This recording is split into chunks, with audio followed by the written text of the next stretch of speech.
తేజాలేమో 30,000 అమ్ముతున్నాయి, ఆర్మోరేమో 10,000 అమ్ముతుంది, 15,000 17,000 అమ్ముతుంది. తెగ డబ్బులు వస్తున్నాయి, ఏం చేయాలో జనానికి అర్థం కావట్లేదు.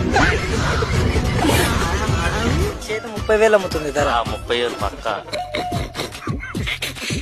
ఆలుగాయ ఎంత అంటే 27, 26. దానికి దీనికి 3,000 డిఫరెన్స్.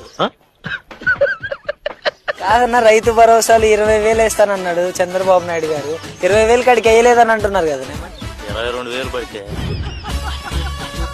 మిర్చి రైతుకి ఈసారి సెట్ అయిపోతాడు కదా మరి. ఇంత కాదు, ఫ్లాట్లు బేరాలు ఆడతారు. ఆ మధ్య మీ ఊళ్ళో ఏదో 10 ఎకరాలు మామిడి తోట బేరానికి వచ్చిందన్నావు, దాన్ని ఓకే చేసాయి. డబ్బుల గురించి ఆలోచించగరా, రేపే ఇచ్చేద్దాం సింగిల్ పేమెంట్.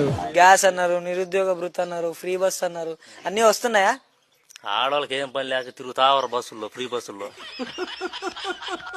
30,000 అమ్ముతుంది మిరగాయలు. మగవాళ్ళు పోయి అమ్ముకొని వస్తారు, వీళ్ళు తిరుగుతావరు బస్సుల్లో.